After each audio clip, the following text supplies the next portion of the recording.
On my YouTube channel.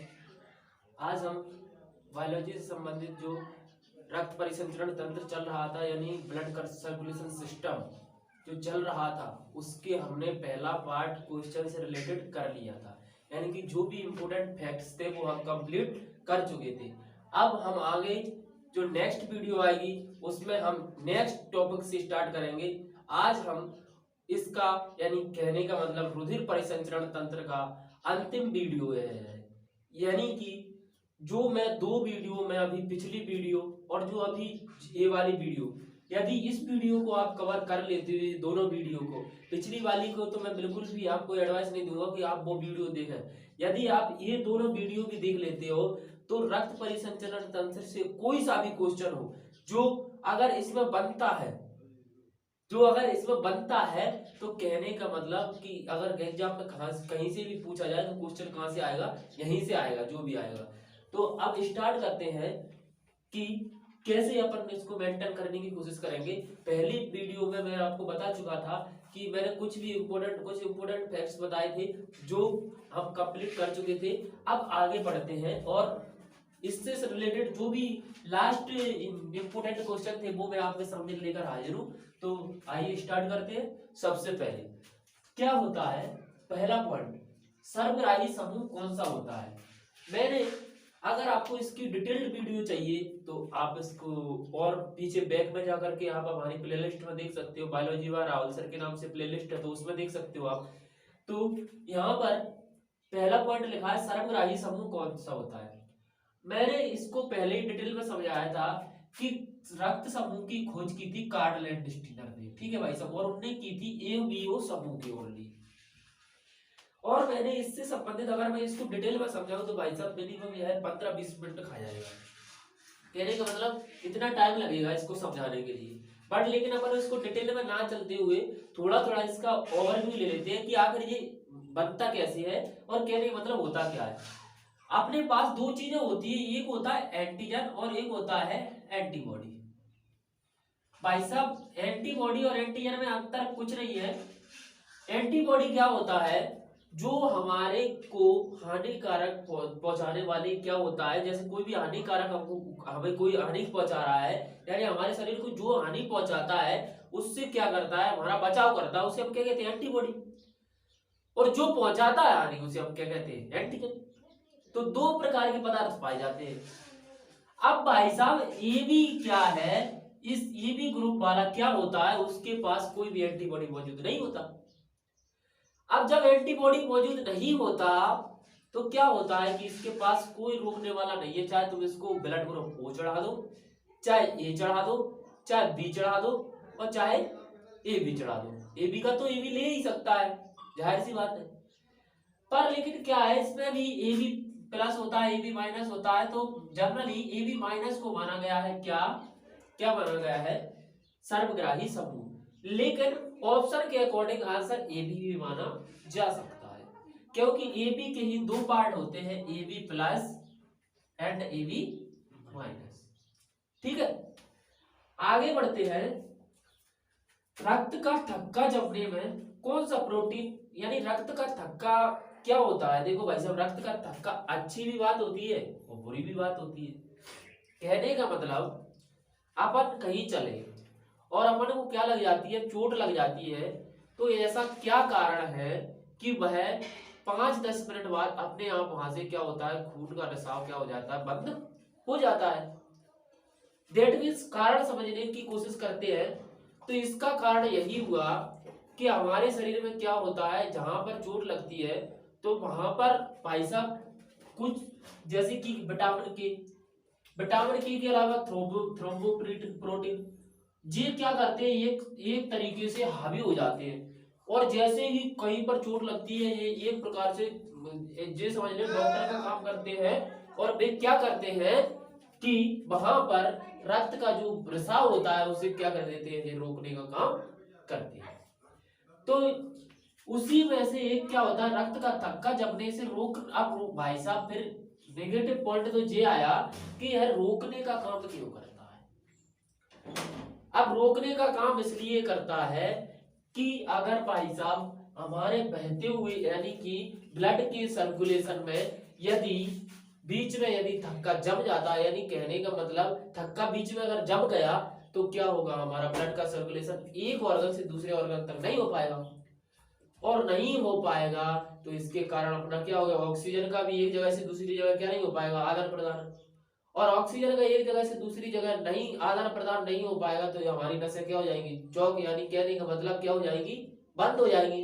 यानी धमनी और शराब में क्या नहीं हो पाएगा, ब्लड का सर्कुलेशन नहीं हो पाएगा।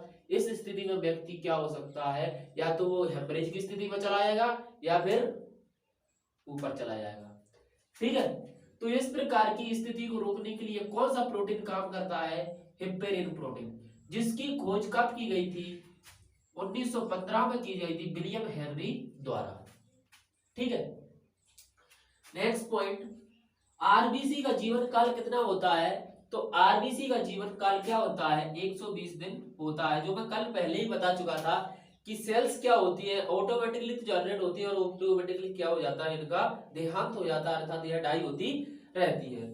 तो अगर इनकी मिनिमम बात की जाए तो 120 दिन के बाद यह अपने आप क्या हो जाती है, खत्म हो जाती है।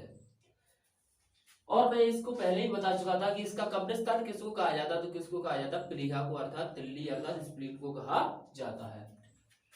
अगला पॉइंट, कौन सा ऐसा एंजाइम है जो रक्त का थक्का बनाने में सहायक होता है, तो उस एंजाइम का नाम पूछा जाएगा तो कौन सा होगा, पेप्सिन। जबकि प्रोटीन का पूछा जाएगा तो या तो प्रोथ्रोम्बिन प्रोटीन होगा या फिर थ्रोम्बिन प्रोटीन होगा। कौन सा, थ्रोम्बिन प्रोटीन। या फिर अगर विटामिन पूछ ले तो कौन सा काम करता है, विटामिन के। इसके अलावा और कुछ नहीं है। अगला पॉइंट आता है, रक्त समूह की खोज किसने की थी, तो किसने की थी, कार्ल एंड स्टीनर ने। वो भी कौन से समूह की, एबीओ सिस्टम की। आगे बात करते हैं, आरएच फैक्टर किससे संबंधित है, तो भाई साहब क्या हुआ, जब पहले कार्ल एंड स्टीनर और वीनर नाम के दो वैज्ञानिक थे, उन्होंने देखा, पहले जब कार्ल एंड स्टीनर ने खोजा था तो कौन सा रक्त ग्रुप यानी कि ब्लड ग्रुप खोज पाए थे, एबीओ। बात आई कि जब आरएच क्या है कि हर एक प्रकार का ब्लड देखा गया है, अब हर एक अगर अपन पशुओं में भी जाए तो उनमें भी यही ब्लड पाया जाता है। कहने का मतलब, तो बात किस पर आई, आरएच फैक्टर। अब कहने का मतलब कुछ व्यक्तियों में इससे यानी कि रीसस नामक बंदर से मिलता जुलता हुआ ब्लड पाया गया। अब ब्लड पाया गया तो आरएच जो खोजकर्ता थे एबीओ सिस्टम के, दैट मींस अगर बोले तो कार्ल एंड स्टीनर और वीनर, दोनों के दिमाग में चल गई कि भाई साहब अब चाहे कुछ हो जाए, अब तो ब्लड ग्रुप को और अच्छी तरीके से एक्सप्लेन करना पड़ेगा, नहीं आगे क्या होगा।